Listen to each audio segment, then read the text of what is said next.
Nomor 12, jika diketahui fungsi integral tertentu, karena di sini ada batasnya, integral A sampai B, di sini cos X per C min Pi. Pi di sini menyatakan 180 derajat. Berarti cos X per C min Pi, dia berada di kuadran kedua, ya nggak sih? Karena gini, kalau aku punya cos 180 min X, 180 kan ini kuadran 1, 2, 3, 4. 180 minus, ini kan 90, ini 270. 180 minus itu kan di sini, di kuadran 2, sedangkan kuadran 2 itu miliknya sin, ya nggak? Sindikat tangan kosong, gitu kan ya?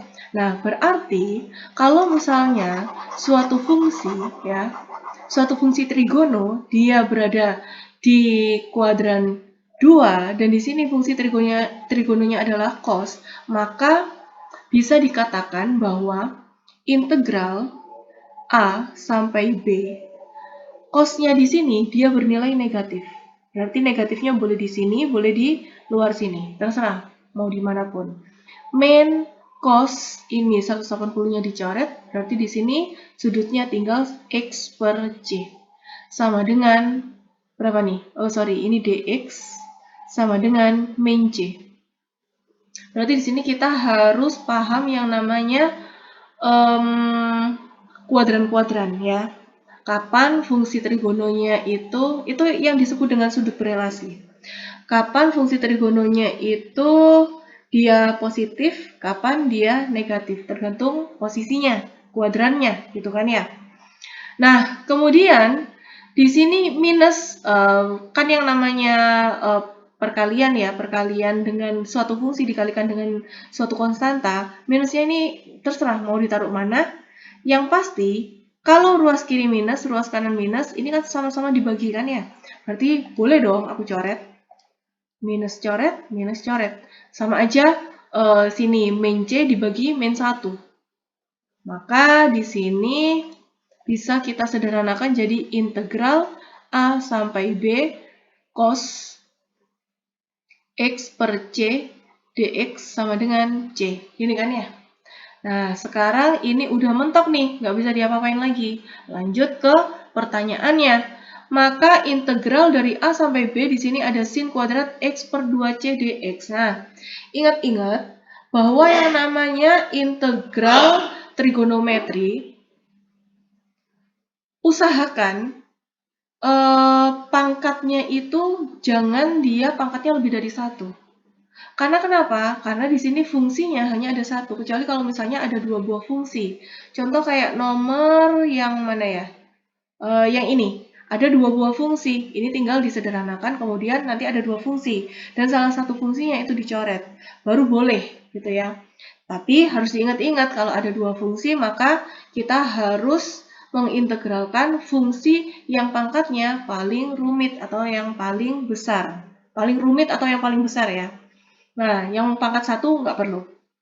Nah, untuk yang ini kita harus ubah dulu nih. Karena di sini hanya ada satu fungsi, dan fungsinya pun itu trigono, kemudian dia dikuadratkan. Karena kenapa? Pada saat dia diturunkan, kan dia tidak menghasilkan konstanta, otomatis harus kita ubah dulu, gitu. Nah, berarti gimana cara mengubahnya? Harus ingat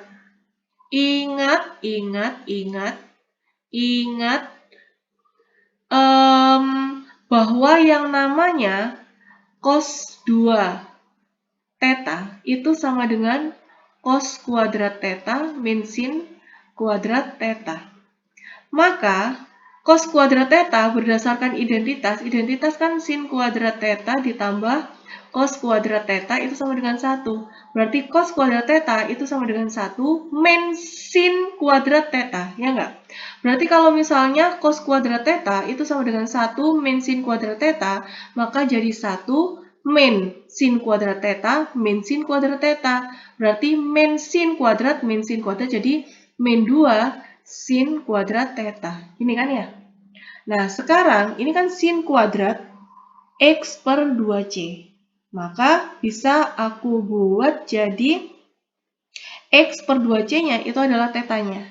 Maka ini aku buat gini ya. 2 theta, kan ini kan ya. Aku harus mengubah nih. Gimana caranya? Fungsinya itu dia pangkatnya hanya 1. Otomatis aku bermain di sini. Kenapa kok sin kuadratnya ini nggak diubah ke dalam bentuk 1 min cos kuadrat theta? Kan tadi kesepakatan bahwa yang namanya integral trigono ketika ada satu fungsi itu pangkatnya nggak boleh lebih dari 1. Nggak boleh. Haram hukumnya. Ya, kecuali kalau misalnya ada 2 buah fungsi. Ada pangkat yang paling rumit, ada pangkat yang sederhana. Nah, itu berarti bisa diakalin. Itu pasti pakai cara substitusi atau pakai cara langsung berdasarkan yang nomor 11 tadi. Nah, sekarang gimana cara mengubahnya? Nah, ini tinggal kita berdasarkan sifat dari identitas dasar fungsi trigononya. Ini min 2 sin kuadrat theta, ini aku pindah ruas. Yang cos 2 tetanya aku juga pindah, maka jadi 2 sin kuadrat theta sama dengan 1 min cos 2 theta. Gini ya. Selanjutnya, sin kuadrat theta itu sama dengan 1 min cos 2 theta. Ini kan dikalikan, pindah ruas berarti per 2. Boleh kan ya? Nah, maka kita langsung nih, ini ke sini. Kita sederhanakan yang awalnya sin kuadrat, ini jadi seperti ini. Nah, ini kan fungsi trigononya di sini, cosnya itu pangkat 1 kan ya. Ini yang kita harus pahamin. Ketika diketahui fungsi trigononya itu pangkatnya lebih dari 1, itu kita harus ubah dulu. Kalau hanya satu fungsi. Tapi kalau 2 fungsi, itu bisa diakal-akalin. Oke, nah kemudian di sini integral ini A sampai B sin kuadrat theta. Anggaplah ini theta. Sin kuadrat theta diubah menjadi apa? 1 min cos 2 theta. Tetanya apa tetanya? X per 2C. X per 2C. Per 2. Gini ya. Ini kan yang di dalam fungsi trigononya ini kan sudut kan ya. 2 dikalikan X per 2C. Berarti 2 sama 2 ini bisa dicoret. Ya nggak sih? Coret-coret. Maka, ini aku buat pelan-pelan. Integral ini A sampai B. Kemudian di sini ada 1 min cos X per C per 2. Kalau per 2 ini kan sama aja 1 per 2, setengah. Berarti karena di sini konstanta, boleh dong setengahnya aku buang ke sini. Biar kita nanti bisa fokus mengintegralkan fungsi ini. Maka yuk kita rapikan, berarti jadi setengah, buka kurung, ini jadi integral A sampai B, ini 1 dx. Gini ya. Kemudian ini dikurangin, ini masing-masing kita integralkan aja. Integral A sampai B, fungsinya adalah cos X per C dx. Tutup kurung. Gini ya. Setengahnya aku tulis lagi. Integral konstanta, integral 1 terhadap variabel X. Berarti X doang kan ya? Gini ya. Batasnya di sini A sampai B. Dikurangin integral A sampai B di sini cos X per C. Nah, sama kan ya? Integral A sampai B cos X per C. Ini sama dengan apa? Sama dengan C. Berarti ini dikurangin, ini diganti C. Nah, gini. Sampai sini paham? Semoga ya. Nah, setelah kita berhasil mengintegralkan, ya udah di sini tinggal batasnya dimasukkan. Kalau integral tertentu, maka setelah fungsinya diintegralkan, ketika batasnya dimasukkan berarti batas atas kurangin batas bawah. Gitu ya. Ini setengahnya aku tulis. Buka kurung B min A. X-nya diganti B min A. Baru dikurangin C. Nah, B min A min C. Berarti jawabannya adalah yang E. Ya, sama ya, setengah B min A min C. Jangan pakai plus C, karena di sini dia diketahui batasnya. Ini integral tertentu. Tapi kalau tidak ada batasnya, seperti yang di atas ya, ini harus pakai plus C. Jadi seperti itu.